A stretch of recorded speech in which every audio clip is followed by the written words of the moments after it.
Hello, and welcome to the State of the Manga Industry. This panel is sponsored by Japan Foundation NYC and co-presented by Anime New York. So thank you everybody for coming. I am your moderator today. I am a very unimportant person. These guys are the stars. So Also unimportant people. Very unimportant. I'll let them introduce themselves first. Kevin? Hi, I'm Kevin Hamric. I'm the Vice President of Publishing Sales for VIZ Media. And I'm Kurt Hassler. I'm the publisher and managing director of Yen Press.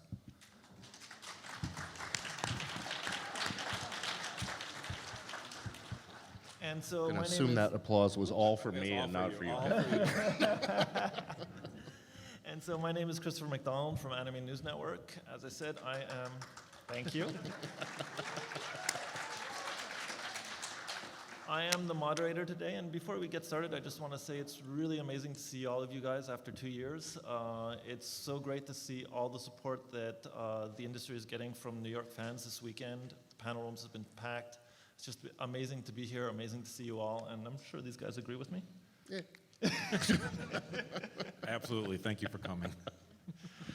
Okay, cool. So I'm going to get started. I guess every question is almost open-ended, so either of you can answer, both of you can answer. It's going to be no surprise to anyone in this room who's read any news, not just Anime News Network, but the media world's been doing amazing for the last 2 years. You guys have been the silver lining in a really, can I swear? A really bad period of time for the world. So why don't you tell me how the business has been for you guys for the last 2 years? Absolutely remarkable. Heading into the pandemic in March of 2020, we had no idea what was going to take place. We planned for the worst, but then the best happened. So in VIZ's fiscal year 2021 was the best year ever, 34 years at that point. Now this fiscal year 2022, it will be even better than that. So thank you. So for those of you guys who aren't accountants, investors, financiers, companies do this really weird thing. A fiscal year is named after the date where it ends. So if your year end is March 31st, 2022, and you start in April 2021, that is the fiscal year 2022. So right now, most companies are in 2022. Weirdos. We're owned by Japanese, so we follow their lead. So. It's the same for American companies. We don't, but... I mean, very much the same thing. Obviously, the pandemic hit. Yen Press is New York-based, so when March rolled around and the city started rolling up the streets, we did the same thing. You know, the whole office had to pack up and head home and work remotely for the first time in our history. There was a lot of reorganization, a lot of getting everybody accustomed to working wholly digitally, especially the editorial team, which did a lot of work on paper. The design team, very much used to getting press proofs, getting things from the printer, the production team. It was a huge adjustment period for everyone. And then, April was quite dismal. I mean, it's not like there was no impact. Diamond Comics shut down. A lot of the bookstores around the country shut down. I mean, it was a fairly dire couple of months there. But then come around fall, September 2020, it was a massive comeback. And, especially the fourth quarter of 2020 was just remarkable, exceeding all expectations, really hitting historical numbers. Kevin, I don't know how much you were planning for 2021 at that point, but the big question was, what is 2021 going to look like? I certainly know. I didn't have much of a clue. We budgeted down. Yeah, I mean, we were roughly flat. I mean, because it was such an extraordinary spike at the end of last year that it was like, this can't continue. There's just no way this can proceed. Not only did it continue, but it just jumped far beyond where we were in 2020. I mean, the numbers are out there. If anybody follows BookScan, manga is up, as an industry, roughly 250% over last year, which is just remarkable. It is a peak for the entire industry. We've eclipsed, what was prior the golden period of the 2000s for manga, when manga was, the hot part of the industry for all of publishing. And we have now far exceeded those numbers. It's remarkable. And yes, it is thanks to the enthusiasm of everybody in this room, except for that guy. He doesn't look too enthusiastic. Maybe it's the mask. But it really is, it's very gratifying to see. For those of you who don't know, BookScan is the industry standard for which measures the book sales in this country. And through the end of September, adult fiction was the highest category that rose the most in 2021 so far this year. Of that, comics, graphic novels, and manga, the subcategory, is the highest rising category in the US.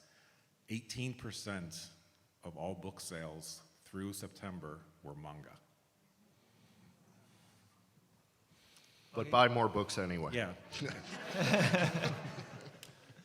Cool.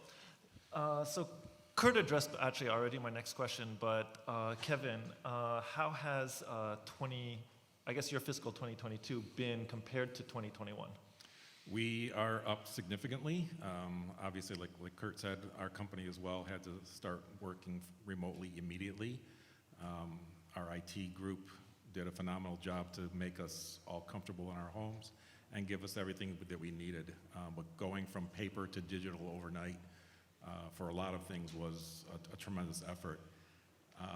But like Kurt said, April of 2020 was abysmal, absolutely abysmal.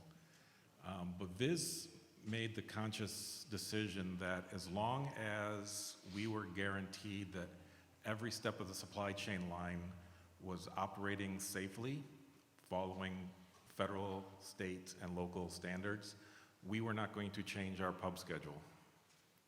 And good thing we didn't.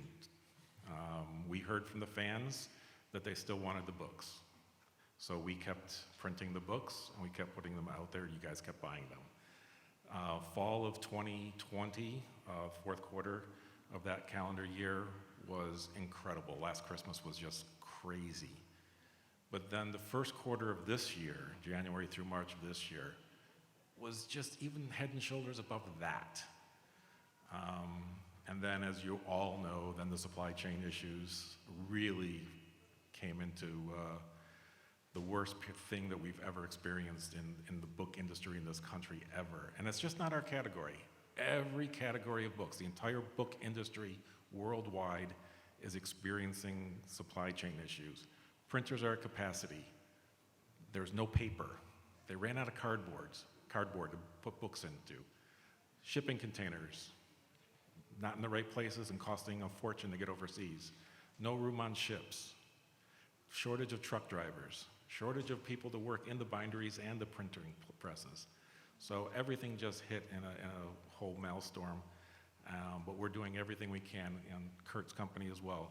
Every publisher in the world is doing everything they can to get more books. Readership around the world, on average, is up 34% over 2019. That's just phenomenal numbers.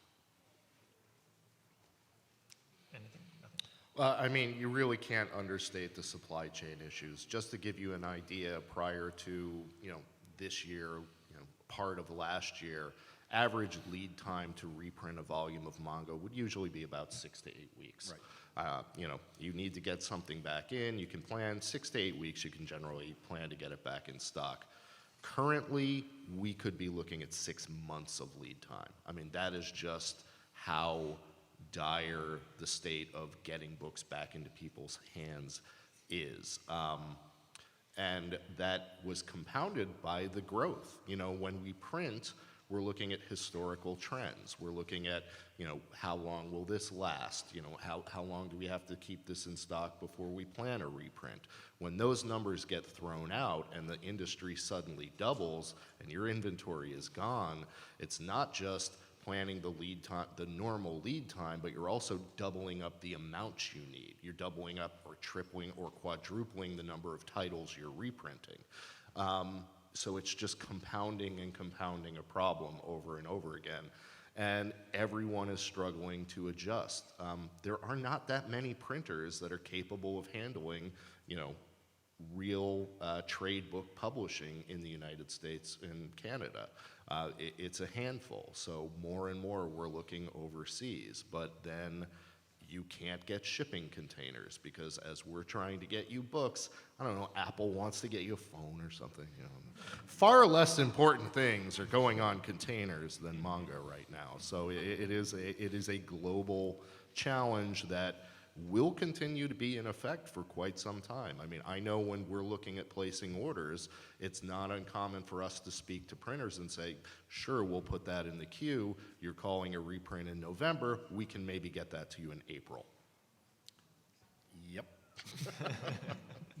Yeah, so we do a reprint meeting once a week, and the reprints we called last Wednesday, they won't be here until March. Wow. Yep. Okay, so which one of these next? So it's been really, really good for you guys, with some headaches, but It's a good headache to have, don't get me wrong. we don't unfortunately have any of the smaller manga publishers up here on the panel, but I'm sure you guys pay attention to what's going on with your friends at the other companies. What do you think? How are things going for the rest of the manga industry, the smaller guys? A lot of crying. It's happening in our office, so I'm sure it's happening. I mean, the reality is booking time at a printer, a lot of it has to do with your infrastructure and your relationship with the printers. So if we're having trouble, if VIZ is having trouble, then smaller printers, at least double that. Because if you've got commitments to printers that you're going to print 250,000 books a month, you get that amount of priority with the printers. When you lack those commitments, it's that much more exponentially difficult to secure that time and to secure those resources. So, I'm sure it is more frustrating for them. And, I hope that there is some, light at the end of the tunnel for all of us, but at the moment, this is a situation we are going to be dealing with collectively as an industry, not just manga, but all publishing for the foreseeable future. Exactly, and like Kurt said, if we've got commitments to print 250,000 books at a printer in 1 month, and then all of a sudden we tell them we want 500,000 copies, the answer is no. Yep. They're full. They're totally at capacity, if not oversold. Oversold. So it's not like we can just ring up somebody and say, oh, by the way, we want to double, triple, quadruple our print runs or our capacity this month. It's a polite no. Okay. Or sometimes not so Yeah. polite, no. So I want to ask a tiny bit about other parts of your business. March 2020 rolled around, the world shut down.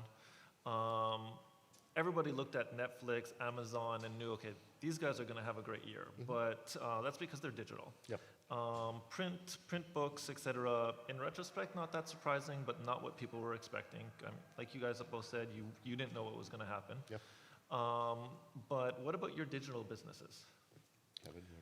Well, first of all, the print business went up. People were binging on Netflix. Then they flipped over and binged on books. We sold out of all of our box sets before June of 2020. Every single solitary box set gone. And we couldn't make any more. Digital sales shot through the roof. People were at home, confined. They couldn't get out and buy books. The bookstores were shut down or curb service only. People were, even Amazon was having trouble delivering books at that point. Amazon considered books non-essential. Lie. So people flipped over to digital books until they could get the print books. So our sales tripled and quadrupled very, very quickly. We experienced something similar. I mean, obviously, digital went up dramatically. It is worth noting, though, that was relatively short-lived. I mean, relative to the spike in print. It was a few months. Once the product started flowing again, and it has been consistently that way, print sales have increased dramatically, certainly for our business, over digital sales. I mean, the digital growth is significant, but the digital growth has been significant for years. And I would not say that the digital growth this year is that far out of line on years past, with the exception of that spike period in 2020. So when you're talking about the extraordinary sales that are being driven in the category right now, that is overwhelmingly coming from print. Yeah, Same thing? I agree. Our digital sales have fallen a little bit to standard growth levels. But y'all collect print books, right? It's hard to take your iPad and go, look at my collection. Look at my shelf. Okay. What about subscriptions? You don't have a subscription anymore, We right? do not have a But subscription. you have Shonen Jump Alpha. We do have the Shonen Jump subscription service, right? Okay, so how's that done? Effing incredible. Yeah, for $1.99 a month, you can't go wrong, right? Yeah, the growth there way exceeded our expectations. And you know, we work with our parent company in Japan to bring over more and more series to keep feeding that beast. Excuse me, it's not called Alpha anymore, it's just Shonen Jump, right? Pardon me? It's not called Alpha anymore, it's just Shonen Jump. Shonen Jump, yeah. Okay, cool. And you guys both do more than just manga. Kevin, VIZ Media has a lot of art books, etc. Yen Press has a lot of light novels. How have those businesses been doing? They've grown dramatically as well, not at the same growth rate as manga per se, but our trade books, our art books, Studio Ghibli books, and now our VIZ originals have really picked up steam as well. And I mean, certainly our art books, again, things we can't keep in stock. You know, we've been doing a lot of very high-end collectibles, can't keep them in stock. Reprinting those is exponentially more difficult than a standard reprint, much longer lead time. The light novels have not been the growth of manga, but they also were not as pervasive in the business prior to the pandemic. So what we've seen is the light novels, really as manga took off, the retailers are catching on that, oh, there's actually as much demand for the light novels. So particularly in the last 6 months, we've seen a real spike with the demand for the light novels in the bricks and mortar locations in particular. Yeah, anything manga adjacent, the retailers have just picked up on very quickly. Cool. And so with all this growth, are your companies looking at putting up more products, licensing more new manga, or are you staying kind of static on the quantity of SKUs and stuff and just selling more of those SKUs? We're staying steady. So we put out about 330, 340 products a year on the publishing side of the business, and we're going to continue that right now. Otherwise, we'd have to hire a whole new staff. And we can't print anymore. There's just no room to increase the pub schedule at this point. We're hiring the whole new staff, so we're increasing. I mean, we've been increasing, but again, we look at it in terms of two very distinct product lines. You know, we have our manga publishing schedule and we have our light novel schedule. So we're looking at, you know, more dramatic growth probably on the light novel side, but manga is also increasing. So, you know, we very much are in a growth mode, and it's about finding where the growth should be focused and balancing that, and not viewing everything as competitive product. Because as much as you say manga is growing, there are also different components of the industry that are growing. So BL has taken off very significantly this year. Yuri has taken off very significantly this year. Isekai on light novels has been growing and growing and growing for years. So when we look at increase, it's not necessarily just we're gonna just look at it as a, you know, whole push, but it's specifically targeting what are the areas of focus that we want to devote more attention to. That's interesting about isekai, because we have fun talking about isekai every season in the anime world. And it kind of hit its peak in the summer season, but it's slowed. There's a lot less isekai in the fall season this year.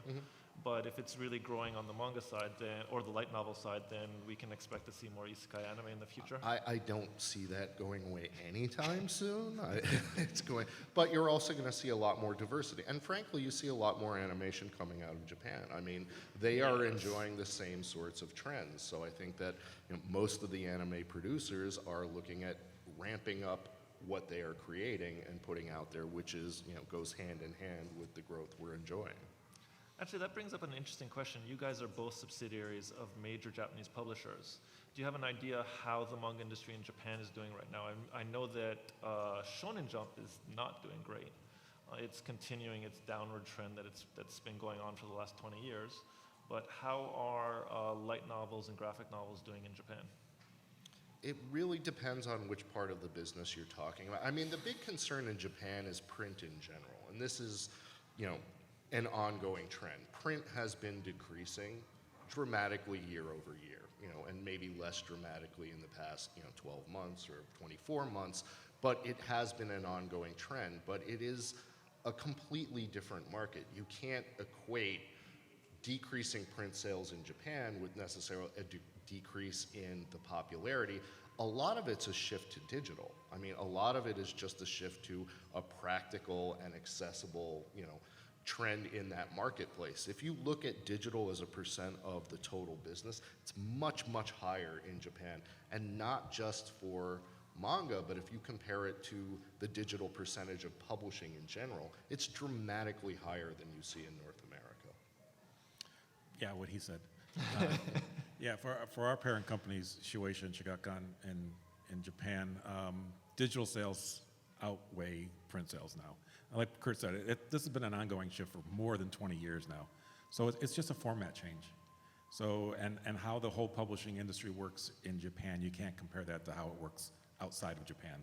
So it's just two totally different animals. I mean, it was a major, major sort of revelatory moment when digital eclipsed print in the Japanese market. And the reality is, if you go back 10 years in publishing in the US, everybody was losing their minds that print was dying, print is going away, it's not going to be a thing. And then it really plateaued out at about 30% of the total industry. And it's since coming down. Digital's actually decreasing as a percent of the total in the US market. So it's very much apples and oranges when you're talking about the two industries. Cool. So right before I open it up to Q&A, I wanted to ask, do you guys just have any closing words on how things are going for you that I haven't covered? Oh, I meant to say, things are going terribly. Please buy more of our books, please. We really could use your money, much more of it than you're currently giving us. Yeah.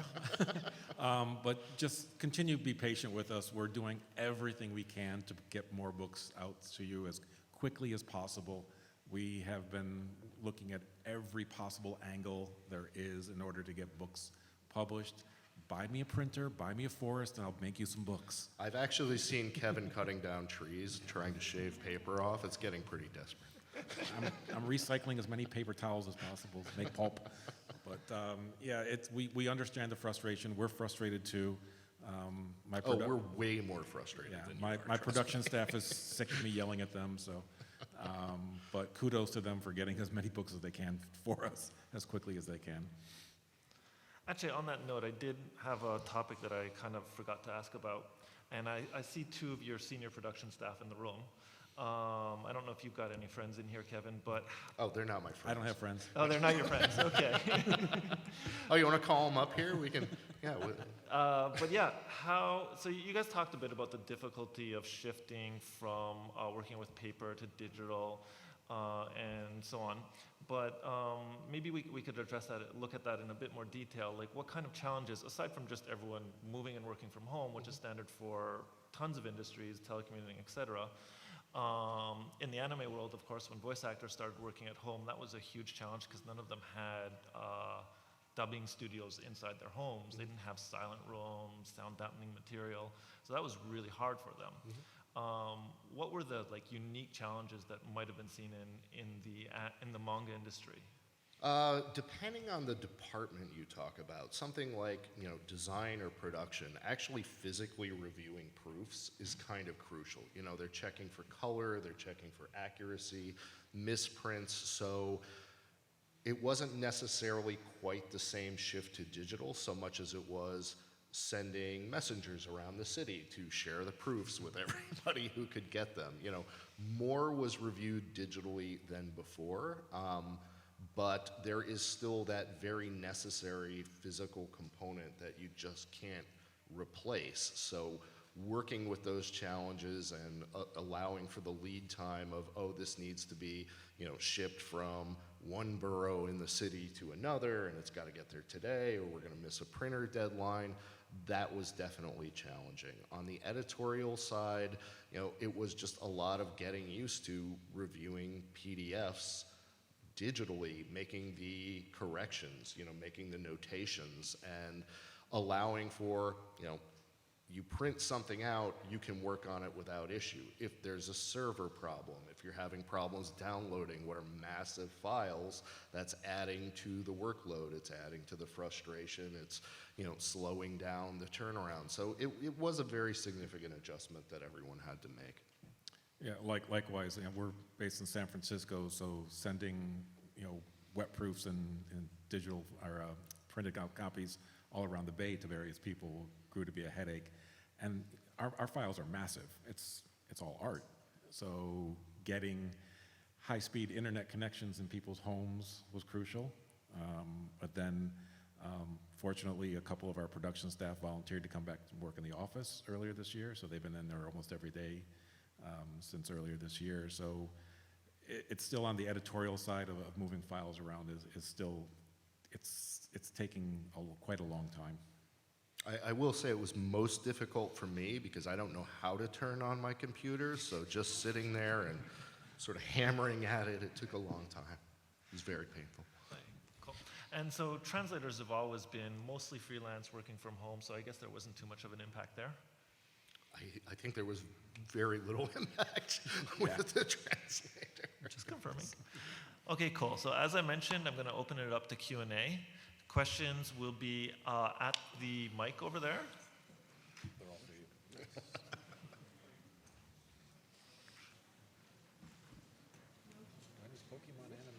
No change. Okay, we have a translator in the room who just said no change in her life. Well, the translation part.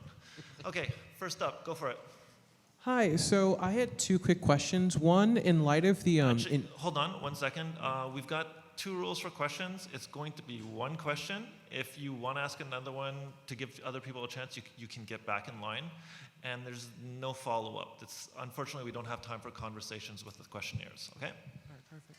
Go So, in light of the increased trend in manga sales and the very apparent decline in popularity of American comics for a variety of reasons, when do you think that manga in the U.S. will surpass the popularity of things like the MCU or Star Wars and other more American pop culture motifs?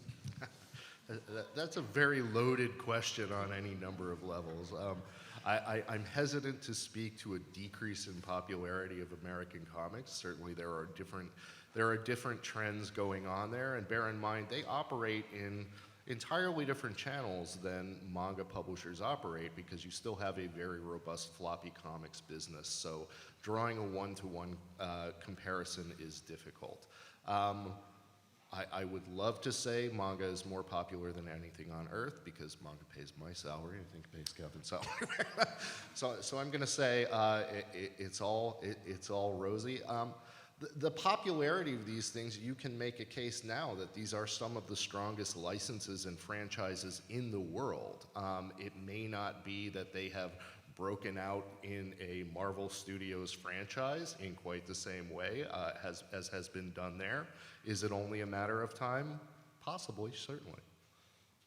Agreed. I've been in the book business way too long. Things are very cyclical. So what's up today could be down tomorrow, and likewise. So ride the wave as you can right now. Okay. Next up. I'm short. There you go. Hello. I work as a freelance illustrator, and I'm interested in breaking into the manga industry. But I feel like when you kind of compare with like countries outside of Japan, I've seen like in Germany they have like specifically they're publishing like European manga or stuff like that. And I know VIZ is doing like VIZ originals and stuff like that as well. But I feel like there's still not that many like big American manga artists being published yet, or you don't really see them side by side with like the Japanese counterparts. So I was wondering, do you see more of a market for American manga artists to break into the industry in the future? I think we're always very hesitant to use a terminology of American manga artists or try to pigeonhole artists into any specific style, and I would be hesitant to call manga a style. Certainly any artist being influenced by manga, I think there's huge opportunities out there. I think a lot of that has to do with how you present yourself to the market. We've published original material at Yen Press since we started. Some of them are heavily inspired by manga creators, some of them are not. I would look at it in terms of what are you presenting and to whom. You know, there are a lot of publishers out there. I'd say this is a hugely exciting time for any creators. So, you know, focus more on the quality of the material than trying to pigeonhole yourself into a label would be probably my best suggestion. Exactly. It'd be like saying you're going to start up an online internet business and compare yourself to Amazon. Be who you are, go after, know your audience, and draw and write to that audience. Don't worry about becoming the next Junji Ito or, you know, Kishimoto Sensei. Well, and draw and write what you're passionate about. That more than anything, more than any style, that is what we find compelling. We really want to have somebody who has a specific vision for what they're trying to say, much more than anything stylistic or who they would compare themselves to. Manga inspired is great. Have a good story. I noticed something very interesting downstairs in the exhibit hall, which is actually upstairs. There's a couple booths. So manga and North American comics have this thing where they reflect the mainstream society. Supernatural, super interesting, super different characters, but they are overwhelmingly white. Or in Japanese case, in manga, they're overwhelmingly Japanese or white-ish. There's a couple manga booths upstairs for Black American creators. So again, questioning whether we should be calling it manga or not aside, you've got these creators who are doing something that represents themselves. They're bringing themselves in and they're creating something for people who feel that they've been left out and aren't represented in what they're seeing right now. And this is what's really, really cool. It's so easy for people to dismiss this stuff, but those booths were some of the busiest in the exhibit hall. Anyways, sorry for butting in. Next up, can you take off your, thank you. Can you take off your mask when you ask questions? Sure. Yeah, so for a business going through unexpected growth like this right now, how do you prepare for a couple years down the line when things maybe return more to normal? It's difficult. I mean, because I don't have a crystal ball. I mean, we're working on our budget for next year. Can I say it's all more of the same? No. Am I more optimistic about next year than what I was coming into this year? Yes. It's about controlling your expectations and being flexible, because you always have to prepare for a potential downside.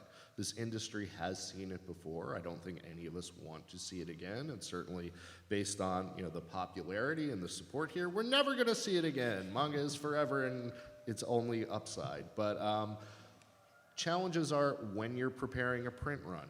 How high is too high? How long am I going to hold on to that inventory that's going to sit there and possibly not move? So it's a lot of intuitive business intelligence, but it's also about not getting too euphoric that you're losing sight of a practical grasp of business possibilities, my perspective. Yeah, it's historical data, it's industry data, it's knowing what you're going to be publishing in the future, and working with your hopefully smart finance teams to kind of get the crystal ball out and predict, but like Kurt said, you have to be flexible. Any business has to be flexible. I always like the phrase, hope for the best, expect the worst. That's a driving principle. Hi. My question is about more specific data. So you mentioned that everything is kind of rising, but I was wondering if you could speak to genres and some of your titles that had the greatest amount of growth. Well, let's see. Certainly one of the outstanding titles we've had this year is not manhwa, or it's not manga, it's manhwa. Solo Leveling is a manhwa title we published this year. It's been one of our standout bestsellers. We have announced several new manhwa titles coming up, so that's a very exciting addition to the market. It's something we've published for years. And it's fantastic to see it hitting a level of success we've never seen before. I'm also thrilled with the sales numbers on shoujo. Shoujo's been doing phenomenally well. This was a banner year for Fruits Basket. We're about to launch title Cheeky Brat, and see it in banner outside for it. There is a lot of underserved shoujo fans out there, and we're very gratified to see that there's more support for it, not just from the fans, but from the retailers who are putting books on shelves. I could speak at length about any number of them, but Kevin? For us, it's been almost anything that's had an anime tie-in, and for the imprints, it's our Shonen Jump imprint, of course, and then our BL imprint, Sublime. Both have seen significant growth. Of course, on the Shonen Jump side, it's Demon Slayer and Jujutsu Kaisen and My Hero Academia. But we've seen in every imprint we have, and every category, we've seen a rise over the past 20 months. But by far, it's the Shonen Jump, seinen type of adventure type stuff. Thank you. Thank you. Hi, I wanted to ask all three of you, what are some of your favorite manga? If you have a favorite. I'll start. Anything by Junji Ito. I have to say Full Metal Alchemist is still a standout favorite for me. I'll give you $20. We publish it digitally, so. We know. Oh, wow. I have more manga at home than I have anime, literally thousands of volumes. So I really like manga. And it's hard to pick a single favorite, but I'm going to go with a VIZ title, and that would be Battle Angel, Gunma. What was that? Sorry. Battle Angel. Oh, Alita? Okay. Cool, thank you. Thank you. Hi, so it was mentioned previously that Shonen Jump was on the decline when you were speaking on the panel. Could you expand on why Shonen Jump is on the decline, especially when they house some of the biggest names in the space currently? Yeah, so the Shonen Jump imprint in Japan has been on decline, and that it's just a cyclical type of thing. And the company who publishes it over there, that's what they're sure of as well. They're in the process of acquiring some really what they hope are large titles, large series. So hopefully in the next 2-3 years, we'll see a rise of Shonen Jump in Japan. If I could also interject, not to, but I think that comment specifically was largely in reference to the circulation of the magazine itself. When Chris absolutely. I made was that talking mark, about circulation. which it goes back to sort of that print and digital split that was being discussed. So I would take that with a grain of salt in terms of how you take the idea of Jump being on a major. Yeah, it's not the imprint itself. I agree. Yes, it's the magazine that was on the decline. They switched from a print magazine to a digital magazine, and then a Manga Plus service. So actually, to add a tiny bit of that, or some visualization, if you went to Japan in the late 80s, early 90s, and got on the subway, everyone had a manga magazine out and was reading on their way to work and on their way back. Salarymen, kids, everybody. And And they weren't all Shonen Jump. I mean, Shonen Jump was the most popular one, and that was selling a little over 6 million copies a week. Today, you get on a train in Tokyo, and almost nobody is reading manga anthology. They're all looking at their cell phones. And if you peer over the shoulders to see what they're reading on their cell phones, half of them are playing games, half of them are reading manga. So it's really a shift from, I think, I agree, from physical to digital. I don't personally know if the numbers of digital have surpassed the old physical numbers, but Kevin makes it sound like they have. They have. There we go. These guys know more than I do. So yeah, it's just that shift. Okay, thank you. Hello, everyone. Good afternoon. So, question. So, to you, directly, Mr. Hassler, Kurt. I'm from the Gem Plus generation of the anthology magazine. I was really big fan of it, by the way. Really sad that it's gone now. But something that, for example, Kevin and crew have been able to do is that go from their anthology magazine and go and transition into the VIZ Media app, where you can download directly the chapters and the like. So the question is, are you guys in Gem Press thinking of doing something similar to what they're doing in VIZ Media, and for us, the fans, to be able to directly download individual chapters and the like? Because I have to say that Kevin and crew have made it easy for me to have actually more space at home. And thank you, Kevin. I love your reference to the N Plus anthology. It is very beloved in our office, and I will say that we coined the phrase plus before Apple Plus, Paramount Plus, everybody plus. That was all us. The N Plus was a good 10 years ago, and we claim it. I will say we definitely do chapter publishing now. We don't collect it all in one place. We make it available through standard, ebook outlets. So, every month we're probably publishing, 20-ish chapters that you can download the same place you would buy our ebooks. It's always a possibility that we may see, a shift in that direction. So I certainly wouldn't rule it out. The business is always evolving, and we intend to evolve with it. So we only have 2 more minutes for questions, which probably means only one question, max 2 more. So up next, go for it. My name is Marcus. Oh my God, I'm too tall.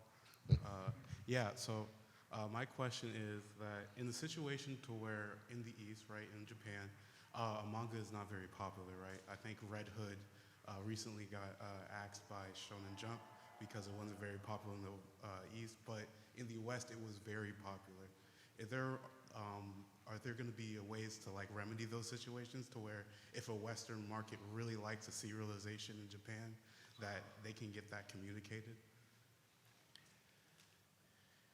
It is communicated back to them, and it all depends on the license and the creator and what the licensor in Japan wants to do with it. We try to have as much influence as possible and get it continued over here, but that might not always be the way the licensor wants to go. Yeah, okay. I would also say that I am not aware of any publisher in Japan who's not increasingly conscious of the global following for their properties. So more and more, there's a recognition that the audience is not limited to the Japanese market, and especially as things do go more simultaneous and digital, I think that influence will only increase. Okay, thank you. Hi. I guess my question kind of ties into your previous. Just quickly, this is the last question. I'm sorry, guys. So during the pandemic, there was an increase in consumption of international media. I was curious if VIZ or I'm blanking out on titles. I'm so sorry. Yeah. But if there was an interest in outreach for non-Japanese publishers. I would not say pandemic related. Right. And, certainly we have always worked with international publishers, not just licensing in, but licensing out. Some of the original titles we publish are published in France, are published, around the world in various iterations. So we're always very conscious of international creators and opportunities. I would not say that the pandemic specifically influenced that more than we already are. That said, we are a very Japanese-centric focused business. You know, as Chris mentioned, we're both owned by very large Japanese publishers, so that is necessarily a big component of our industry, but it's not in any stretch of the imagination our sole focus. And on our side, we sell in all English language countries around the world, and our parent companies also license their product to other languages as well. So what's selling here in the States is probably #1 in Germany, France, Spain, Italy, Portugal, and Brazil right now too. But like Kurt said, not pandemic-centric. So we've always been somewhat of a global company anyway.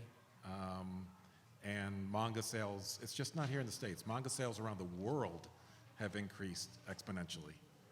So it's coming both ways. And even with our VIZ original stuff, we're sub-licensing rights to other languages as well. Thank you. Cool. So before everyone charges out of the room, I just want to thank you all for coming. I want to thank Japan Foundation for sponsoring this panel. There is a questionnaire on your seats. Japan Foundation would be very much appreciative if you guys could fill that out. You can fill it out paper format or scan the QR code on the bottom left where you can fill it out online. And Japan Foundation has a YouTube channel where this panel will be broadcast later or streamed later. And so if you missed part of it, or if you want to tell your friends that it was amazing and they need to watch it, go to the Japan Foundation NYC YouTube channel. And that's about it from me. Thank you very much for coming. Thank you. Have a great day.